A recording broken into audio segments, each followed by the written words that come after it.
hong isang motorsiklo, mga kabombo, ng eto, binabanggit ho, na estudyante yung may-ari at eto nga po kung nakita ho ninyo sa ating post sa ating homepage, mga kabombo, etong motorsiklo na eto natagpuan ay mayroong sticker ng Isabela State University, mga kabombo. So eto binabanggit ho sa atin na estudyante ho yung may-ari. At eto nga nakita ho kasi ito sa isang irigasyon at eto mga kabombo, wala na hong ibang parts. Kumbaga chinap-chop, mga kabombo, talagang gusto nilang makuha ito nga pong parts lamang ng natura pong motorsiklo. At this time ay check na ho natin kung okay na yung atin hong naging panayam kay Police Captain Abner Acad, ang Deputy Chief of Police ho ng Echagüe Police Station. Dahil ito very alarming, although binabanggit naman ho, mga kabombo, na hindi naman ho madalas ito nga pong ganito hong krimen sa kanila hong lugar. But still, dahil mga estudyante, marami ho yung mga nagmomotor dyan. Ano po ba yung dapat hong gawin ng mga estudyante ng mga boarding house ho? Siguro, mga kabombo, kasi talagang marami ho yung estudyante dyan ho sa may ISU main. At this time ay dakuan na rin ho natin ito nga pong ating naging panayam kay Police Captain Abner Acad. Hello sir. Magandang araw po, Police Captain Abner Acad, ang Deputy Chief of Police ng Echagüe Police Station. Sir, ito po nakita ko kasi namin sa social media at may mga nagpadala rin ho sa amin ng litrato. Kaugnay nga po dun sa nakitang isang motorsiklo na parang chinap-chop kung tawagin, sir, or talagang tinanggalan na ho ng pyesa. Maaari niyo po ba kaming bigyan ho ng detalye, sir, kung kamusta po yung pangyayari? Ano pong nangyari doon, sir? Please go ahead po. Magandang hapon din po, Ma'am Princess. Actually, itong motorsiklo na na-recovered, nireport sa amin dito mga bandang 3:30 PM, itong tanghali lang. Ay tinawag po ito ng barangay officials ng Barangay Bunig. Na yun nga, may nakita silang white single motorcycle na may plate number na BG 780. Ngayon, to verify the said report, nagpadala kami ng personnel doon. Where indeed, meron na silang nakitang motorcycle doon, yung mga pulis natin na may mga missing parts na po siya. Yes po. And yes sir, batay po dito sa investigasyon po ninyo, sir, at sa pag-report din po sa inyo, taga saan po possible? Ito nga pong naturang may-ari ng motorsiklo, nakilala na po ba, sir? At para na rin po pala malinaw, ulitin na lamang din po natin nabanggitin, sir. Ito nga pong kung saang lugar nakita itong motorsiklo. Actually, ito po yung nakita dito sa may Barangay Bunig, Echagüe, Isabela, ng mga barangay officials at report nga sa atin, kagaya ng nasabi ko kanina. Nung nandito sa office, siguro may nakaalam na or may nakabalita na meron ng recovered motorcycle. Meron pong certain hindi ko na siguro papanggitin yung pangalan niya, na pumunta po dito at nagkiklaim po na sa kanya po yung motor with according dito sa victim natin, ito po ay nawala kagabi po mga 11:40 PM. Pinark lang po daw niya to dito sa may boarding house nila dito sa Aloha Building, sa Pabian Isabela. Sa Pabian Charles Isabela, doon po niya to ipinark. Actually, hindi siya yung last na gumamit dito yung barkada niya. Pinsan niya na din yung last na gumamit. Siya yung huling professor ng motor bago ito nawala kagabi. Yes po. Pero batay po dito sa investigation niyo po, sir, hindi naman po sana ika-carnap or imo-motornap ito nga pong naturang motorsiklo po. Part of it na rin siguro po ito kasi di ba meron po tayong actually nakita na po yung ibang parts nito na binibenta sa marketplace. Yun na po yung inaano namin kung paano po natin makukuha yung identity nung nag-post. Pero anong parts na po ng motorsiklo ito nga pong missing that time po, sir? siguro hindi ko muna i-pili para hindi ma-alarma yung nag-post at para magawa po natin muna yung mga action natin na pwede nating mailink sa mismong tao talaga na nag-post kung positively na yun nga yung part ng ano. Kasi ongoing pa lang po yung investigation natin tsaka information gathering ng mga intel natin regarding po dun sa identity ng natuwang tao na nag-post sa marketplace nitong parts ng motor na to. Yes po. Pero we understand ano po sir. Pero eto banggitin na lamang po siguro natin, i-describe po natin sir. Ito pong area kung saan po natagpuan yung motorsiklo kasi para pong sa malapit po sa irigasyon or somewhat parang ilog. Maaari niyo po bang i-describe po sir? Yes po, malapit po sa irrigation, parang may gano'n nga po yung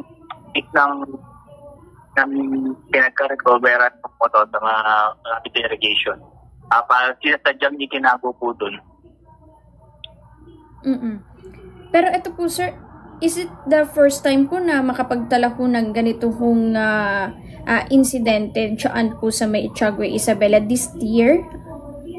This year po actually, yan pa lang po naman, ma'am, ang nai-report sa atin na ganyan.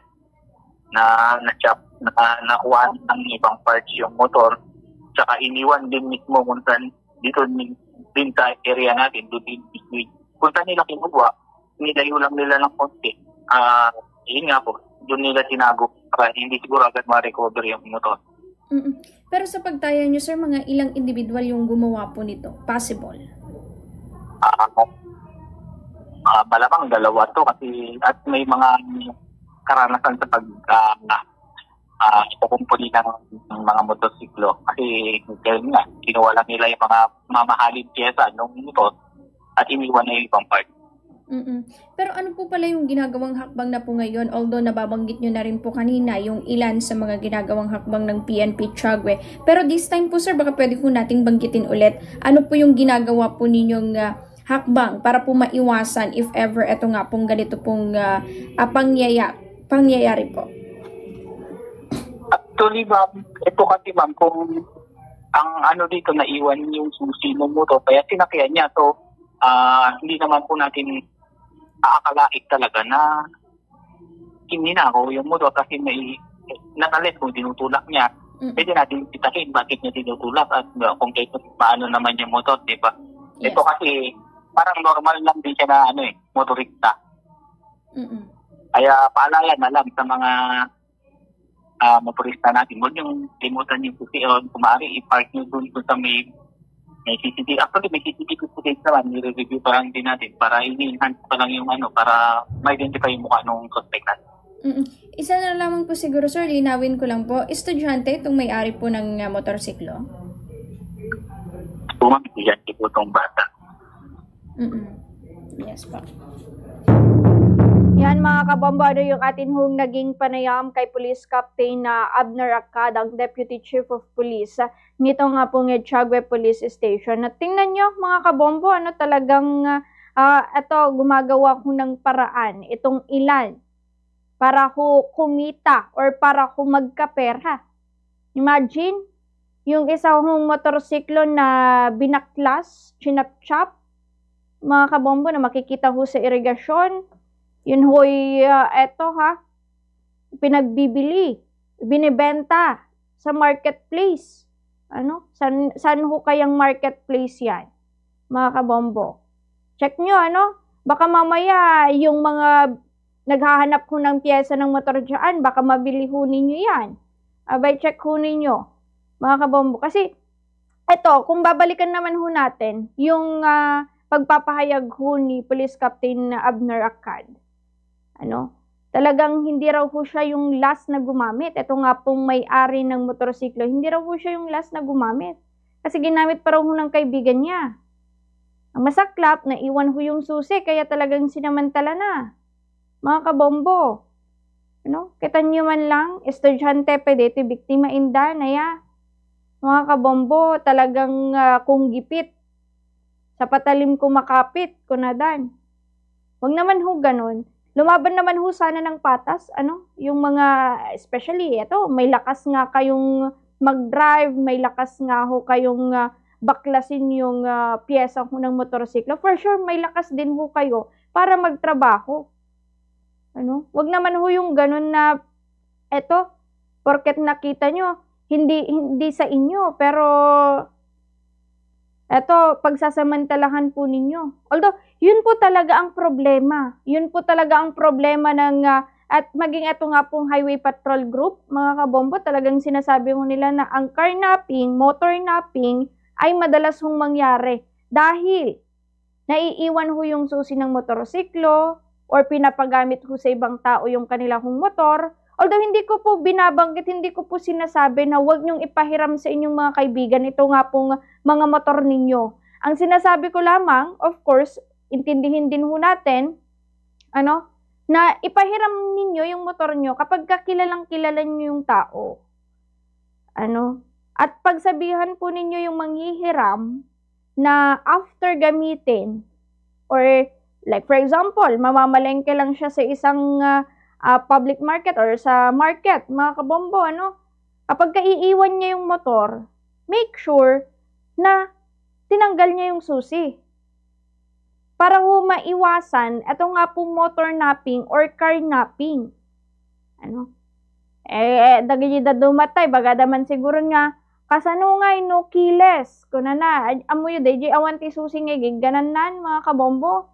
Meron ho kasi yung mga ganun na mga ang motor yung pinapasadyaan po nilang paggawa ng ito nga pong keyless or ito nga pong parang remote, kumbaga, ng motor. Usually, nakalagay lang ho yan sa parang U-box. Mga kabombo, kaya anytime, na gusto nyo nilang umalis, wala na ho silang isasaksak sa motor nila para susian. Ready to go, kung nadagaro din.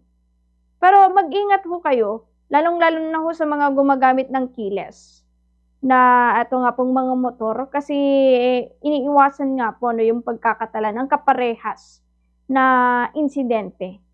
At nyo, talagang hindi naman ho intensyon na siguro nakunin. Ito nga pong motor, siguro napintasan dayan ti pyesa, isin naladan. Siguro awang paggatang da ti pyesa, siguro umapal data apay nagpintas aji piyesa na aji motor pero aji kanyada haan. So siguro inalada. Pero siguro i-consider ho natin yon na dahilan kung hindi makikita sa marketplace na ipinagbibili, binibenta, ito nga pong mga piyesa na kinuha. Imagine, kasano nga, day motor kit, hanpay nga nabaybayadan, hanpay fully paid, kaasimit, kaasimit at syempre, isang piyesa lang ho yan ng motor, mahal na mahal na ho yan. Kaya nga, eto, nanghihinayang naman ho tayo, kasi may ganito hong naitala, na krimen or insidente, dyan nga po sa Echagüe, Isabela. Kasi kung nakagaro din, nakadado iti estudyante dita, dagay da duma, gidaldalada pa iti motor da. Talagang tapno kanono, dore adino ti papananda, ikit makapandalat ta, dore, ato'y unig day department da school, makaapanda na, nagpampamasahin. Kaya nga nagdadala ho sila ng motorsiklo. Pero yun nga ang binabanggit ho natin, mag-ingat. Mag-ingat. If I'm not mistaken, baka yan yung pinapakita ho nating building sa atin hong screen. Yung tinutukoy ho ata na eto nga pong boarding house, mga kabombo. Kasi eto nag-aral din ho tayo dyan nga po sa may ISU Echagüe. Kaya medyo na-familiarize din ho natin. Eto nga pong mga buildings ho dyan. Mga kabombo. At yun nga, sana lahat ho ng mga boarding house ay meron hong sariling gate para rin ho maiwasan Ito nga pong pagkakatangay ng mga gamit. Any gamit. Mga kabombo, hindi lang po motor. Sana ho ay meron hong gate, meron hong CCTV, of course. Para ho ma-monitor na rin ng landlady kung sino-sino ho yung pumapasok doon sa area, doon ho sa kanila hong boarding house. So, yun ho yung dapat i-consider. Tama nga naman yung binabanggit nito nga pong si Police Captain na Abner, ano? Kasi syempre hindi mo alam kung yung makakasalubong mo carnap or motor nap lang yung gamit niya. Ano? Kasi normal naman daw, mga kabombo, normal lang, ano? Syempre nasa kanya yung susi. So we assume nasa kanya yung motor or legal niyang nahiram yung motor. Hindi ho natin malalaman kung nakaw o hindi yung motor once na ginagamit. Unless itinutulak ito, walang susi, doon na magtataka, doon na ho magdududa. Ito nga pong pulisya. Pero kung hindi naman, mga kabombo, kung sinasakyan naman niya, dinadrive naman niya, talagang wala hong halong pagdududa ang PNP dyan. Kayo, ano, malay po ba natin kung yung mga nakakasalubong ho natin sa daan, hinakaw niya lang yung motor? Ano? Hindi ho natin ma-identify agad-agad. Kaya nga, eto, nagpapaalala ang pulisya, mga kabombo, na eto, mag-ingat. Yung mga may motor dyan, mga estudyante, tanggalin nyo yung susi, para ho, eto, ano, hindi manakaw, hindi matangay. At sa mga nakakilas dyan na mga motor, we make sure na dala-dala ho ninyo yung remote tuwing aalis ho kayo. Kasi, eto nga, gaya nga ng nababanggit ko, keyless, ano mga kabombo, hindi mo na siya isasaksak. Doon nga po sa naturang saksakan, hindi mo na siya isususi. Ano, kahit na sabihin natin na 3 meters away, 3 meters away ka doon sa susi, or doon sa motor, I mean, mga kabombo, pwedeng-pwede hong umandar yung inyo pong mga motor. Kaya dapat ay iwasan rin ho natin ano yung talagang pag-iiwan ng susi doon sa loob ng U-box ng inyong mga motor nang sa gayon ay hindi nga po matangay ito pong inyong mga motorsiklo. At we're hoping na last na ho ito. First and last this year at sa mga susunod pa hong mga pagkakataon. Kasi kawawa naman ho yung estudyante. Kung nakagaro din kasanungay no madinapay na bayadan, madinapay na fully paid, at pagbayad na ti motor or at motor na. Ayan mga kabombo, kawawa naman ho. Kawawa ho yung estudyante. And of course, let's see kung hanggang saan nga po ano aabot ito nga pong investigation. Although may lead na kasi may nag-post ho sa marketplace daw. Hindi ho natin alam kung siya yung ito nga pong nagbaklas. Siya po yung nagbaklas doon nga po sa motorsiklo or hindi. Pero at least magandang ebidensya na rin ho na makita na pinapost na sa pyesa. Ito nga pong pinapost na itong pyesa sa marketplace. At kung nakagaro din mga kabombo, kita nyo, dagita gatangin nyo, lalong-lalo na ho sa mga marketplace. Ano kasi ang dami na hong marketplace online. Mga kabombo, marami na hong nabibiling iba't ibang mga gamit dyan. Tingnan ho natin, ano, baka mamaya isa na ho sa binibili ho natin ay mula ho sa nakaw.